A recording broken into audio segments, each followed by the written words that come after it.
საათთიაქო ნარკომანიის საქმე უფლებამოსილების ბოროტად გამოყენების ფაქტზე სამედიცინო საქმიანობის სახელმწიფო რეგულირების სააგენტოს უფროსი დააკავეს, რასაც აცხადებენ ჯანდაცვის სამინისტროში. ვანო მერაბიშვილი სასჯელაღსრულების დაწესებულებაში მოძღვარმა მოინახულა, როგორია ყოფილი შინაგან საქმეთა მინისტრის ჯანმრთელობის მდგომარეობა. საპროტესტო აქცია ქვემო ფორინჭალაში, რას ითხოვს რუსთავის გზატკეცილთა მცხოვრები მოსახლეობა.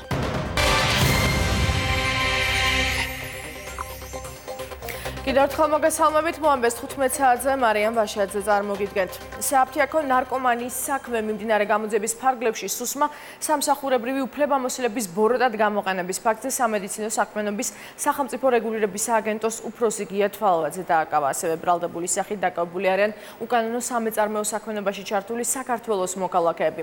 მომხდართან დაკავშირებით განცხადება გაკეთა ჯანდაცვის სამინისტროშიც. ანა ბროლაძე განავრცობს თემას ახლა მოამბის ღია ეთერში. ანა, გისმენთ. პირველ რიგში გეტყვით უახლეს ინფორმაცია სახელმწიფო უსაფრთხოების სამსახურში უკვე შედიან დაკავებულთა ინტერესის დამცველები და ადვოკატები აცხადებენ, რომ ისინი გაეცნობიან თუ რა ზედავება ამ შემთხვევაში სუსი მათი დაცვის ქვეშ მყოფებს და ამის შემდეგ შეეძლებათ საუბარი უკვე კონკრეტულ სისხლის სამართლის საქმეებზე. რაც შეეხება ჯანდაცვის სამინისტროს პოზიციას, აღსანიშნავია, რომ თავად მინისტრი მისი უწყების ერთ-ერთი მაღალჩინოსნის გიათვალავაძის დაკავებას არ გამოხმაურებია და სამედიცინო საქმიანობის სახელმწიფოს რეგულირების სააგენტოს ხელმძღვანელთან დაკავშირებით ოფიციალურ განცხადებაში, რომელიც სპიკერმა გააცნო ჟურნალისტებს, აღნიშნულია, რომ ისინი სასამართლოს განაჩენს დაელოდებიან. რაც შეეხება თავად პოზიციას უწყებისას სააფთიაქო ნარკომანიასთან დაკავშირებით, განცხადებაში აღნიშნულია, რომ ეს არის ერთ-ერთი მთავარი პრიორიტეტი და მთავრობა კომპლექსური ღონისძიებებით ცდილობს ებრძოლოს სააფთიაქო ნარკომანიას. საათთიაქო ნარკომანია მნიშვნელოვანი გამოწვევაა ჩვენი ქვეყნისთვის, ამიტომ საქართველოს მთავრობა კომპლექსურ ღონისძიებებს მიმართავს მის აღმოსაფხვრელად. დღეს ოკუპირებული ტერიტორიებიდან დევნილთა შრომის, ჯანმრთელობისა და სოციალური დაცვის სამინისტროს თანამშრომელს ბრალი წაეყენა სხვადასხვა აფთიაქიდან ფსიქოტროპული მედიკამენტების ურეცეპტოდ გარცემაზე არაეფექტურ სისტემურ რეაგირებაში. დიდი იმედი გვაქვს გამოძიება სრულყოფილად და უმოკლეს ვადებში დაადგენს სრულსურათს, რაც შესაძლებლობას მოგცემს საბოლოოდ დავამარცხოთ საათთიაქო ნარკომანია. რაც შეეხება SSI-ს სამედიცინო საქმიანობის სახელმწიფო რეგულირების სააგენტოს ხელმძღვანელს გიათვალავაძეს, ის ამ ეტაპზე ბრალდებულია და საბოლოო განაჩენს უკვე სასამართლო დაადგენს.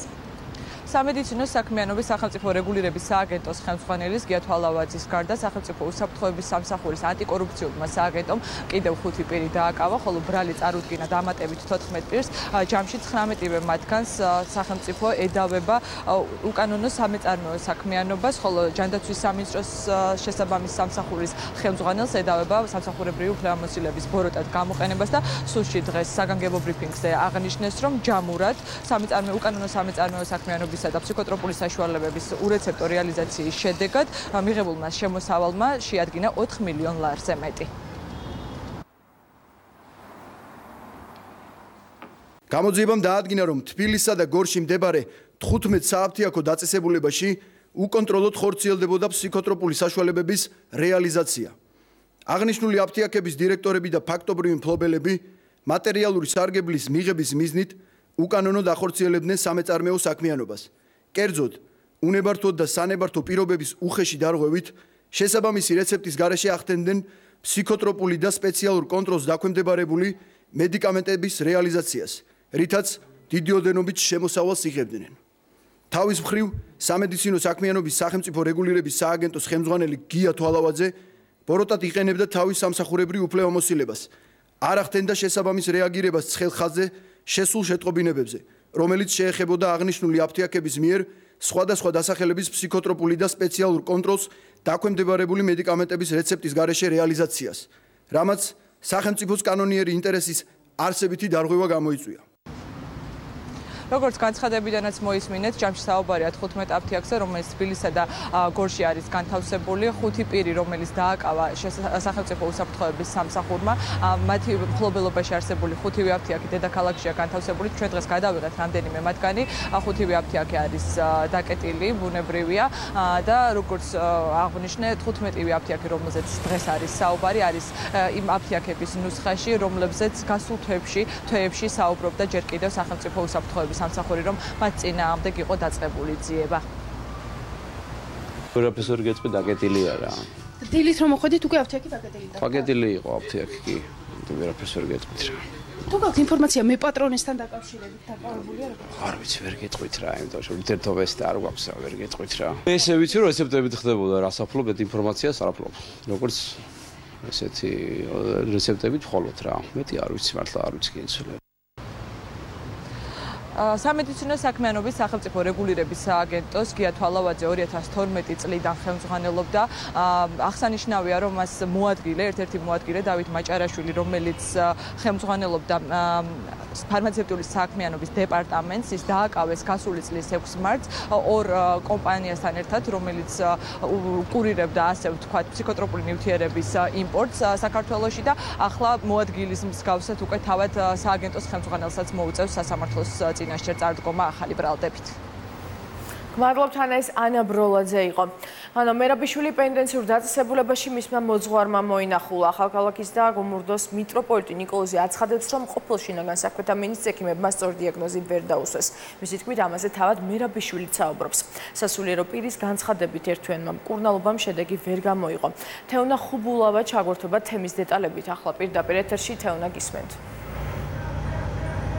მარიამ, მეუფე ნიკოლოზი თითქმის 1 საათის განმავლობაში იმყოფებოდა პენტენციურ დაწესებულებაში ივანე მერაბიშვილთან და ციხიდან გამოსვლის შემდეგ მან მცლად ისაუბრა ჩვენთან, აღნიშნა, რომ დეტალურად ჰქონდა საუბარი მერაბიშვილთან იმ მკურნალობის კურსთან დაკავშირებით, რაც მერაბიშვილმა გაიარა ბოლო 1 თვის განმავლობაში და მეუფეს განცხადებით თავად მსჯავრდებული ამბობს და აცხადებს იმას, რომ მას სწორად ვერ დაუსვეს დიაგნოზი. თავად მეუფე არ გამორიცხავს იმას, რომ ჯანმრთელობის პრობლემები შესაძლოა უკავშირდებოდეს ფილტვებს, შესაძლოა ეს იყოს სიმსივნე და ასევე არ გამორიცხავს, რომ ეს იყოს კვებით ინტოქსიკაცია.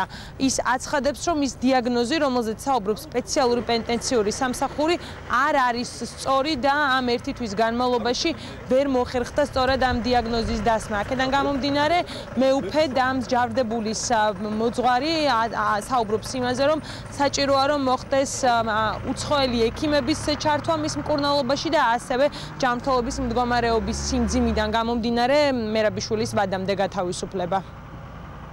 გუშინ ცოტა გადაჭარბებულა თქვეს რომ ვერ იცნობ ნამდვილად, მაგრამ ჩაწეული აქვს ეს თვალი, აი ესე იგი რომელი მარჯვენა, აი ეს თვალი რა მოკლედ, ესე იგი მარჯვენა თვალი აქვს, უკან ცოტა ჩაწეული და ნუ როგორც მომიყვა თვითონ რაც დაადგინეს, თვითონაც არ ვიცი რას ნიშნავს ეს ჰორნერის სინდრომი, ხო და ნუ რეალურად ცხადია რომ ამ თვეზე მეტია იკვლევენ და ვერაფერი ვერ დაუდგინეს, უბრალოდ ზუსტად ვერ დაუდგინეს დიაგნოზი. ეგრე არ არის ლაპარაკი რომ შეიძლება ვინმეს მოეწამლა და საერთოდ ამ თემაზე საუბარიც არ არის. ნამდვილად უკმაყოფილო არ არის თვითონ ციხეში, ძალიან კარგად ექცევიან. ვადამდელი პირობითი გათავისუფლება ეხება დიდი ხანია უკვე უდოს რო ეძახიან, ხო და არ ვიცი ხა არ შეიძლება რომ უცხოეთში გაიგზავნოს და დავადგინოთ.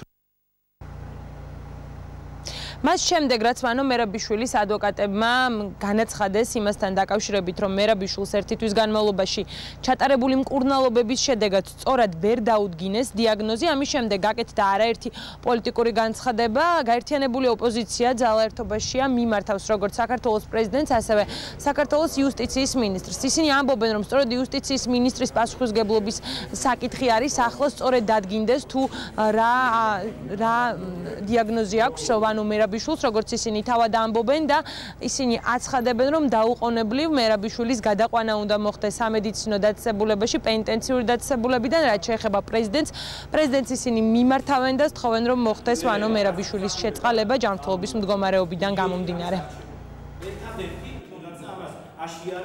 ვიმართოთ საქართველოს იუსტიციის მინისტრი ივანე მერაბიშვილი დაუყოვნებლივ იქნეს გადაყვანილი სასჯელაღსრულების სისტემით საავადმყოფოში და ჩაუტარდეს სათანადო სამედიცინო კვლევები და მკურნალობა. მკურნალობის შემდეგ მოხდეს ივანე მერაბიშვილის სათანადო პირობებში გადაყვანა.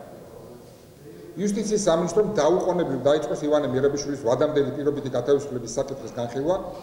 პრეზიდენტმა მარგველაშვილმა თავის საპრეზიდენტო ვადის დასრულებამდე ბოლო კეთილსაქმედ შეიწყალოს ივანე მერაბიშვილის ჯანმრთელობაზე პირად პასუხისმგებლობას ვაკისრებთ საქართველოს პრეზიდენტს გიორგი მარგველაშვილს და საქართველოს მინისტრს თეა წულუკიანს.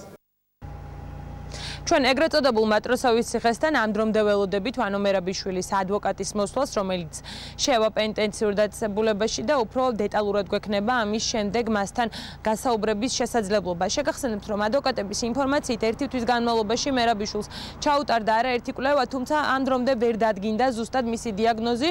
თავის მხრივ სპეციალური პენტენციური სამსახური არცელებს განცხადებას, რომელშიც საუბარი არის იმაზე, რომ რამდენჯერმე მოხდა ვანო მერაბიშვილის გადაყვანა სამედიცინო დაწესებულებაში და ეს ხდებოდა თავად მსჯავრდებულთან შეთანხმებით, გარდა ამისა მაღალი საჯარო ინტერესიდან გამომდინარე და იმის გამო, რომ როგორც განცხადებაში წერია, არ ქონდეს ადგილი პოლიტიკურ სპეკულაციებს, სპეციალური პენტენციური სამსახური აცხადებს, რომ ვანო მერაბიშვილის დიაგნოზი არის დადგენილი, ეს არის კონიუნქტივიტი და არ შეესაბამება სიმართლეს ინფორმაცია, როგორც განცხადებაში წერია, რაზეც ადვოკატები საუბრობენ. მადლობ თეონა ხუბულოვა გვერდებოდა ღია ეთერში. მართულ გუნდში ამბობენ, რომ ვანო მერაბიშვილის მიმართ რაიმე განსხვავებულ მოპყრობას ადგილი არ აქვს. მათი განმარტებით ხელისუფლება ყველაფერს აკეთებს, რომ ნებისმიერი პატიმარი, მათ შორის მერაბიშვილიც, იმ სამედიცინო სტანდარტით სარგებლობდეს, რაც გარანტირებულია ყველა მოქალაქისთვის.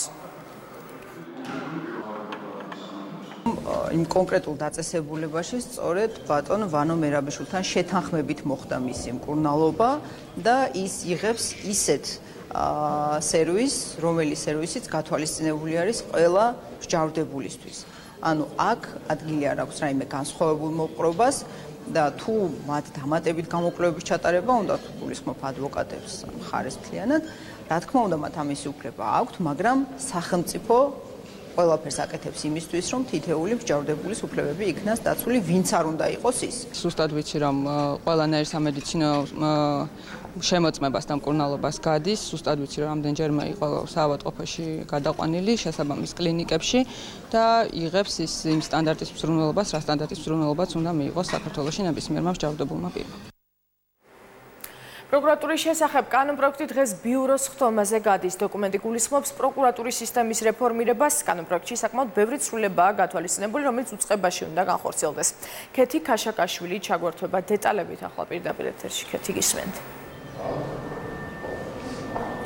თავარი ცვლილება, რომელსაც პროკურატურის შესახებ კანონპროექტი ითვალისწინებს, არის ის, რომ თავარი პროკურატურა უნდა გახდეს უფრო დამოუკიდებელი ორგანო, უფრო კონკრეტულად მკვეთრად უნდა გაიმიჯნოს ხელისუფლებისა და თავარი პროკურატურის უფლებამოსილებები. ოპოზიციას გარკვეული კითხვები უკვე აქვს კანონპროექტთან დაკავშირებით, ისინი ამბობენ, რომ იმ შემთხვევაში თუ თავარი პროკურორის შერჩევა და წარდგენა ასევე დამტკიცება რჩება უცვლელი, წესი რჩება უცვლელი და თუ თავარი პროკურორობის კანდიდატის შერჩევას ისევ განახორციელებს საპროკურორო საბჭო, ამ შემთხვევაში მათ გარკვეული მოლოდინი ამ რეფორმასთან დაკავშირებით არ აქვთ. კანონპროექტში წერია, რომ საპროკურორო საბჭოს უთავმჯდომარებს უკვე არა იუსტიციის მინისტრი, არამედ 2 წლით არჩეული პირი, როგორც ეკაბესელიამ განაცხადა დღეს ჩვენთან საუბრისას, ეს ერთ-ერთი ინიციატორია ამ კანონპროექტის. ეკაბესელია ამბობს, რომ მსჯელობა კონკრეტულად საპროკურორო საბჭოსთან დაკავშირებით ჯერ ისევ გრძელდება. ან უნდა იყოს ეს საბჭო მართლა დამოუკიდებელი და გათვალისწინებული იყოს პირდაპირ კანონშივე პოლიტიკური კონსენსუსის გარეშე ვერ მოახერხოს მმართველმა ძალამ ერთპიროვნულად კანდიდატის დამტკიცება, ან მეორე ქაღალდზე დამოუკიდებლობას ჯობია ისევ, რომ ფორმალურადაც აიღოს პასუხისმგებლობა ხელისუფლებამ და თქვას, რომ ვიღაც საპროკურორო საბჭო კი არ არჩევს, აი მე ვარჩევ, როგორც წინამძღოლში, რაც ყველამ ვიცით, რომ ესეა. ამიტომ ახლა თვალებში ნაცრის შეყრა საზოგადოებისთვის გრძელდება და ეს სასიკეთოდ არ დამთავრდება ისევ და ისევ პროკურატურისთვის. ეს საკითხი დავტოვეთ ჩვენ იმ მოდელით, მხოლოდ ცვლილება არის ის, რომ საპროკურორო საბჭოს თავმჯდომარე არ იქნება იუსტიციის მინისტრი, რადგან პროკურატურა დამოუკიდებელი იქნება და საპროკურორო საბჭოს ხელმძღვანელს თავად წევრები აირჩევენ, როტაციის პრინციპი იქნება. და ასევე ვფიქრობთ, რომ რადგან ამაზე ვენეციის კომისიას ნამჟელი აქვს თავის დროზე და იმ ცვლილებებს დადებითი შეფასება ჰქონდა, ჩვენ ვფიქრობთ, რომ ეხლა რადგან დროში სწრაფად არის მისაღები ეს ცვლილება, რომ პრეზიდენტის მიერ ფიცის დადებამდე მოხდეს ამ ცვლილების მიღება, შესაძლებელია და ვფიქრობთ, რომ მივიღოთ ექსპერტების მოსაზრებები ვენეციის კომისიის მხრიდან და შემდეგ ისე მიუბრუნდეთ საპროკურორო საბჭოს საკითხს. იმის ფონზე რომ მკვეთრად იმიჯნება კანონპროექტის თანახმად მთავარი პროკურატურისა და ხელისუფლების უფლებამოსილებები იზრდება ანგარიშ ვალდებულება პარლამენტთან ახალი კანონპროექტის თანახმად მთავარი პროკურორი ვალდებული იქნება წელიწადში ერთხელ წარსდგეს პარლამენტის წინაშე. Ვაიბობთ ქეთის ქეთი ქაშაკაშვილი იყო. მთავარ პროკურატურაში ცენტრალური საარჩევნო კომისიის 3 უპარტიო წევრი გამოკითხვაზეა დაბარებული. საქმე ეხება ცესკოში წარდგენილი საპრეზიდენტო კანდიდატების მხარდამჭერთა სიების შესაძლო გაყალბების ფაქტს. გამოძიება სისხლის სამართლის კოდექსის 302 მუხლის პირველი ნაწილითაა აღძრული. მთავარ პროკურატურაში კომისიის წევრი გიორგი ჯიჰაბერიძე იმყოფება, მოგვიანებით კი გამომძიებლების კითხვებს კომისიის მდივანი გიორგი ჯავახიშვილი უპასუხებს. დღეს პროკურატურამ უკვე გამოკითხა კომისიის კიდევ ერთი წევრი დიმიტრი ჯავახაძე, ხოლო ცესკოში ევროპული საქართველოს წევრი დავით გურგენიძე მთავარ საგამოძიებო უწყებაში გასულ კვირას იმყოფებოდა. გავიკავშირდეთ წინა კვირაში, მინინარე გამოძიების ეტაპზე დავიკითხები გამოძიებლის მიერ და კითხვების არ ვიცი როგორი იქნება წინასწარ. არ ვამოწევ პროცესს, ჩვენ უბრალოდ ვაკვირდებით პერიოდულად. და შემოწმების დროს იყო გარკვეული უზუსტობები თუ აკვირდებოდა? შესაბამის მოსამსახურმა ეცეს. თქვენს პრეროგატივასთან დაკავშირებით გქონდათ ინფორმაცია? პროკურატურ პროცესს არ ვიცი. ანუ არ იცოდით პრემიერ-მინისტრის გვარი რომ ეწერა რასიაში? მუდმივად არ ვიყოფებოდი შესაბამის ადგილას, ანუ პერიოდულად შევდიოდი.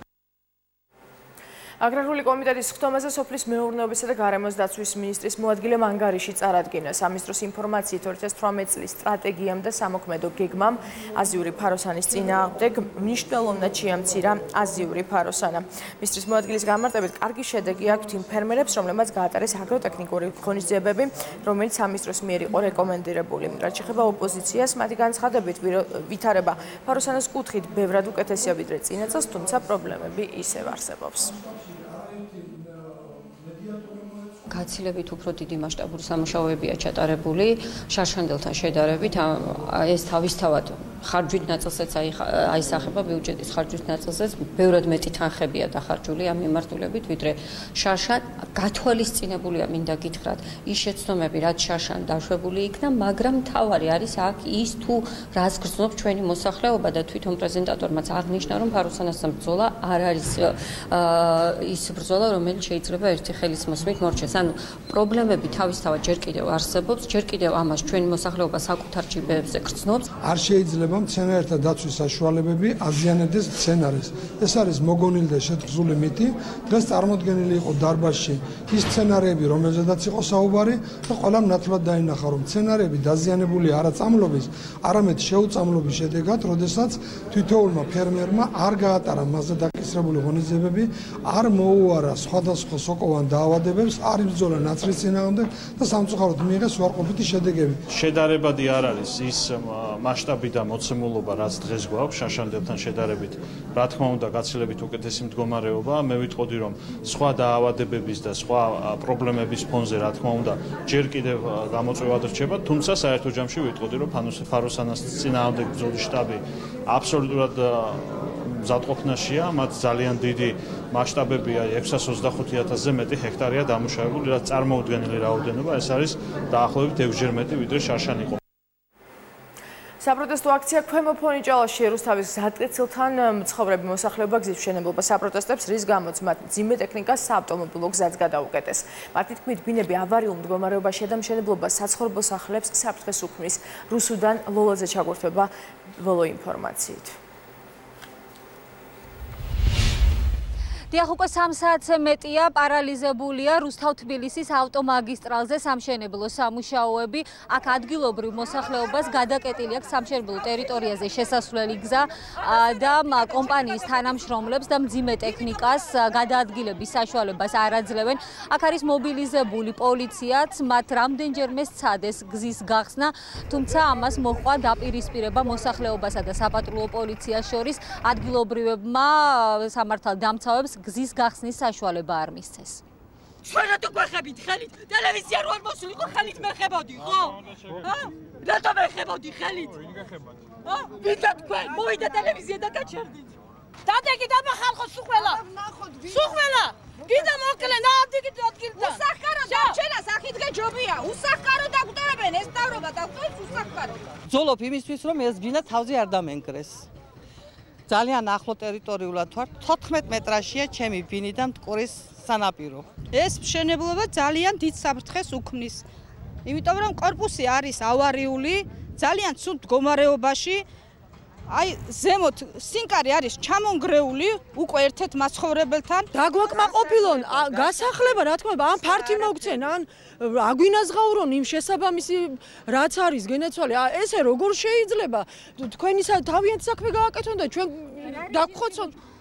რუსთავის გზატკეცილზე 4 კორპუსში მცხოვრები ადამიანები, ისინი რომლებიც დღეს აქ აქციას მართავენ, ამბობენ, რომ მათი კორპუსები არის ავარიული 50 წელზე მეტ სიითulis და აქ მიმდინარე სამუშაოები და მოძრავი მძიმე ტექნიკა მათ კორპუსებს უფრო მეტ საფრთხეს უქმნის, ამიტომ ალტერნატიული ფართები დაკმაყოფილებას ითხოვენ და კორპუსებიდან გასახლებას. მათ პრეტენზიებს დღესვე გამოეხმაურა ინფრასტრუქტურის მინისტრი მაიაცკიტიშვილი აცხადებს, რომ მიმდინარე სამუშაოები საფრთხეს არ უქმნის მოსახლეობას და მათ პრეტენზიებს უსაფუძვლოს უწოდებს.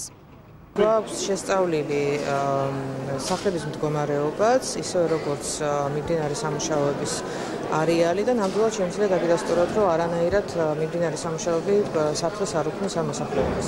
სამართლებრივად გამართულები ვართ, თუმცა როგორც მე აღვნიშნე, მოსახლეობის მორალური უფლება ჩვენთან გათანაბრებულია სამართლებრივ პრინციპებთან.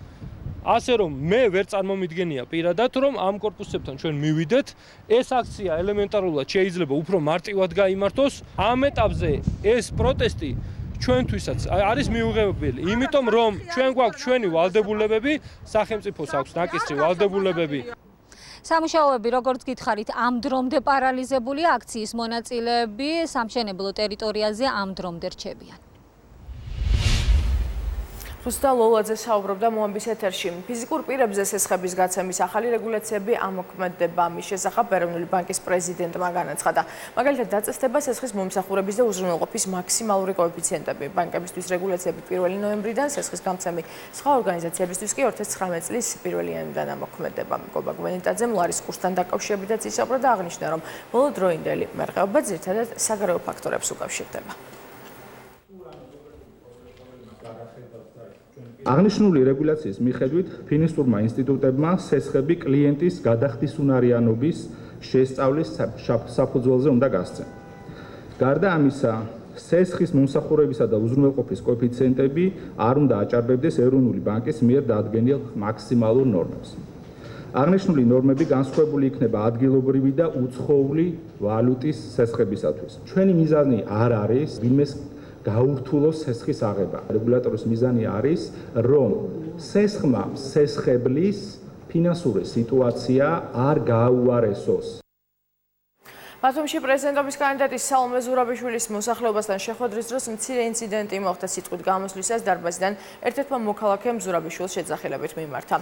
სალომე ზურაბიშვილის განცხადებით ეს მიზანმიმართული პროვოკაცია იყო. მანამდე კი განცხადება გავრცელა ქართულმა ოცნებამ, სადაც ნათქვამი იყო, რომ მათი ინფორმაციით სალომე ზურაბიშვილის მხარდამჭერ შეხვედრებზე ნაციონალური მოძრაობის მხრიდან მოსალოდნელი იყო პროვოკაცია.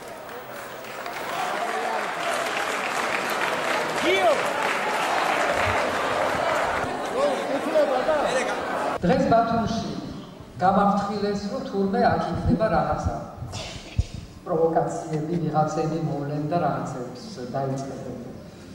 ეს აგრესია, რაც არსებობს და რომელიც ჩემზე ნაკლებად მოქმედებს, დაწყებული არის რამდენიმე კვირა არის. ამიტომ ეს სანერვიულო არ არის. მე თუ არ ნერვიულობ, თქვენც არ უნდა ინერვიულოთ. მე ამას ვთხოვ ყველას. და დაუბრუნდე დიდი ბაზრობა, თქვენ ერთი ხმარა.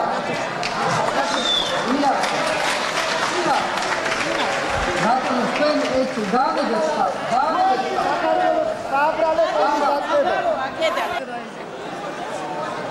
ეს ადამიანი გამოსულა. ეკალი საერთოდ პრეზიდენტობასთან საერთოდ რავი არ არის რეალობა.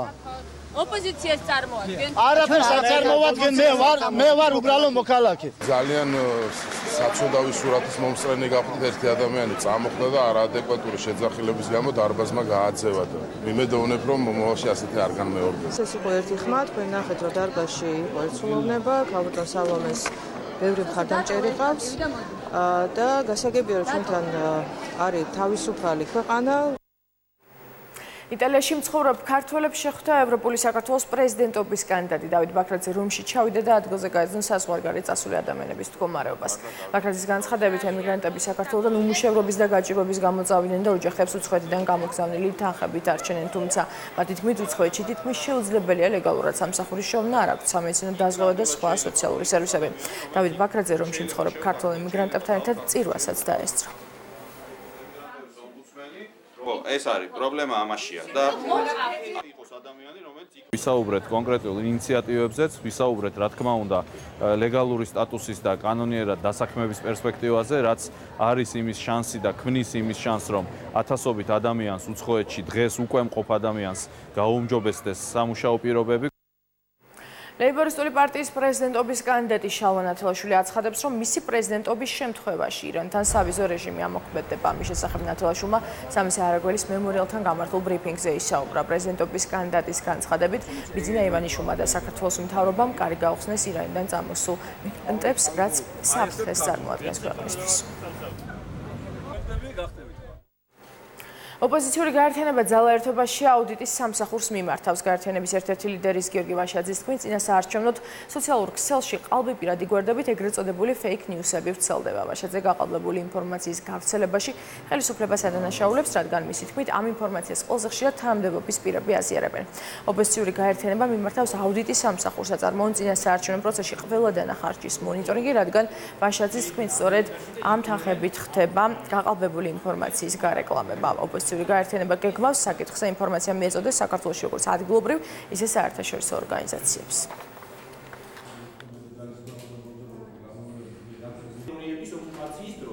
აუდიტის სამსახური, რომელსაც აქვს ვალდებულება გააკეთოს ყველა დანახარჯის მონიტორინგი საარჩევნო თვალსაზრისით, უნდა მოახდინოს დაუყოვნებლივ მონიტორინგი იმ ფინანსური რესურსების, საიდანაც ფინანსდება რეკლამები ამ ფეიქ ნიუსების. მან უნდა დაიწყოს თანამშრომლობა მათ შორის Facebook-თან, სოციალურ ქსელებთან და ეს მონიტორინგი შეუძლია უპრობლემოდ გააკეთოს. საქართველოს პარლამენტის სტრატეგიული კომუნიკაციების საერთაშორისო ფორუმს მასპინძლობს. ფორუმი პარლამენტის თავმჯდომარემ გახსნა. ფორუმის ფარგლებში მსჯელობენ თუ როგორ უნდა მუშაობდეს სტრატეგიული კომუნიკაციები ქართულ კონტექსტში არსებულ რთულ საინფორმაციო გარემოსა და მზარდი ანტიდასავლური პროპაგანდის ფონზე. ფორუმის ორგანიზატორი პარლამენტის საგარეო ურთიერთობათა კომიტეტია, მხარდამჭერები კი საქართველოში, ამერიკისა და დიდი ბრიტანეთის საელჩოები, USAID და აღმოსავლეთ დასავლეთის მართვის ინსტიტუტი. ეფექტური სტრატეგიული კომუნიკაციების სისტემის ჩამოყალიბება რთული ამოცანაა განვითარებული ქვეყნებისთვისაც, განსაკუთრებით დემოკრატიული სახელმწიფოებისთვის, სადაც ინფორმაციის ცოდნისა და შეხედულებების მიმოცვლა თავისუფლად და ღია დებატების ფორმატში ხდება. საქართველოსთვის ეს ორმაგი გამოწვევაა. ჩვენ მუშაობთ სტრატეგიული კომუნიკაციების სისტემაზე, ამავდროულად ვახორციელებთ ფუნდამენტალურ რეფორმებს და წინააღმდეგობას ვუწევთ ჩვენი სუვერენიტეტისა და ტერიტორიული მთლიანობის წინააღმდეგ მიმართულ საგარეო ზეწოლას. როგორ შევატყობინოთ მოსახლეობას ჩვენი გზავნილები კოორდინირებულად, სწრაფად და ეფექტურად, მთელი რესურსის გამოყენებით და დაინტერესებული მხარეების ჩართულობით. ეს სტრატეგია ჩვენი საგარეო პოლიტიკის კუთხითაც ძალიან მნიშვნელოვანია, მით უმეტეს პროპაგანდის ფონზე და როგორც ინსტრუმენტი ჰიბრიდული ომის წინააღმდეგ საბრძოლველად, რომელიც საქართველოს პოლიტიკის შესარყევად გამოიყენება. უნდა გვესმოდეს, რომ სტრატეგიული კომუნიკაცია ეხება არა მხოლოდ პროპაგანდის წინააღმდეგ ბრძოლას, ეს არის უფრო ფართო კონტექსტი, უფრო მეტად დახვეწილი მექანიზმი. ჩვენ უნდა გქონდეს მუდმივი კომუნიკაცია, რომ ჩვენი მიზნები გადავცეთ და ვაცნობოთ ჩვენს ამომრჩეველს. სტრატეგიული კომუნიკაცია გვეხმარება იმის ჩვენებაში, რომ ჩვენი ნაბიჯი არის ღირსეულად გადადგმული. გარდა იმისა, რომ ჩვენ ინფორმაციას გადავცემთ, ასევე ჩვენ ინფორმაციას ვიღებთ. ამ სტრატეგიული კომუნიკაციის საშუალებით და ეს არის არა მარტო დემოკრატიული პროცესი, არამედ ეს არის მისი გადარჩენის უმნიშვნელოვანესი ნაწილი. ეს არის უმთავრესი კავშირი მთავრობასა და მის ამომრჩეველს შორის. ეს ქმნის ამომრჩეველთან დობით აღჭურვილ ურთიერთობას. საშუალებას აძლევს ქვეყანას დებატებისთვის, სხვა გზა დემოკრატიის აღორძინებისთვის არ არსებობს. საქართველოს საკანონმდებლო ორგანო აღმოსავლეთ პარტნიორობის ქვეყნების პარლამენტის აპარატის უფროსებს მასპინძლობს. სამუშაო შეხვედრა ასევე პარლამენტის თავმჯდომარემ გახსნა. შეხვედრის ფარგლებში სხვადასხვა ქვეყნის პარლამენტის აპარატების მუშაობის სპეციფიკის თაობაზე ინფორმაციის გაცვლა ხდება. ღონისძიების ბოლოს თბილისის მემორანდუმის მიღებაც იგეგმება, რომელიც პარლამენტის აპარატების ურთიერთთანამშრომლობას ეხება.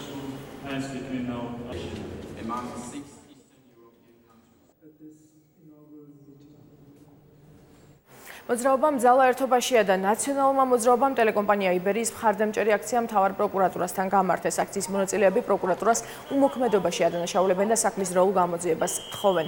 აქციის მონაწილეები საქმის დროულად არ გამოძიების შემთხვევაში ამბობენ, რომ საპრეზიდენტო არჩევნების შემდეგ სამართლიანობას თავად აღადგენენ. ეს აქცია არის გამამრთილებელი, ჩვენ პროკურატურისგან ვითხოვთ კონკრეტული საქმეების გამოძიებას, რომელიც ზედაპირზე დევს და ამ საქმეს გამოძიების მეტი არაფერი არ უნდა და თუ ისინი ამას არ გააკეთებენ, 28 ოქტომბერს არის რეფერენდუმი და ქართველი ხალხი აირჩევს იმ ხელისუფლებას, რომელიც ხელისუფლებას აი ასეთ საქმეებს და იმას, რომ ადამიანებს ძარცვავენ და მილიონობით ლარს ზალავენ, მიიღებენ კანონის სახელით პასუხს. ფრანკფურტის საერთაშორისო წიგნის ბაზრობის საპატიო სტუმრის პროგრამის ფარგლებში ეროვნული მუზეუმი ფრანკფურტის სხვადასხვა მუზეუმში სამ გამოფენას გამართვას. ადამიანის წინაპართა ისტორია და მათი მოგზაურობა აფრიკიდან კავკასიის გავლით წარმოდგენილი იქნება ზეგენბერგის საბუნებისმეტყველო მუზეუმში. ღვინისა და ოქროს წარმოების შესახებ მოთხრობილი იქნება არქეოლოგიის მუზეუმში, ხოლო ანტიკურ სამყაროსა და მედეას მითოლოგიზებულ სახეს ძველ მსოფლიოში დამთვალიერებელი გაეცნობა ლიბიქ ჰაუსის მუზეუმში. ექსპოზიციის მასალები ფრანკფურტში უკვე გაიგზავნა. ჩვენი კომპანია 100 წელზე მეტი არსებობს და ჩვენი ძირითადი ამოცანა არის სახელოვნებო ნიმუშების შეფუთვა და გადაზიდვა. გვაქვს საერთაშორისო ქსელი, ევროპის გარდა ამერიკაშიც და აფრიკაშიც ვმუშაობთ. ჩვენ ყველაფერს გავაკეთებთ, რომ ექსპონატები სათანადოდ იყოს დაცული და ჩვენი წვლილი შევიტანოთ თქვენს პროექტში. მუზეუმში მიმდინარეობს დროებითი გამოფენის მოწყობისთვის მზადება. ეს გამოფენა მიდის ფრანკფურტში. ამ პროცესში არის ჩართული კონსერვაცია რესტავრაციის ინსტიტუტის მთლიანი ჯგუფი. ჩვენ გვევალება ნივთის ტრანსპორტირებისთვის ყველა ეტაპის კონტროლი. მოამბე ამ დროისთვის დასრულებულია, მე გემშვიდობებით, თქვენ კი დღის ყველა სიახლეს გაეცანით 1 TV-ზე.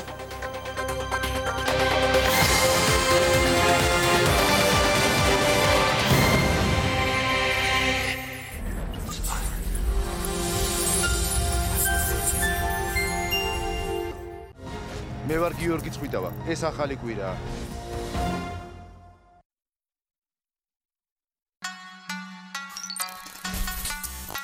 განსხვავებულად მოთხრობილი მსოფლიოში მიმდინარე მნიშვნელოვანი ამბები.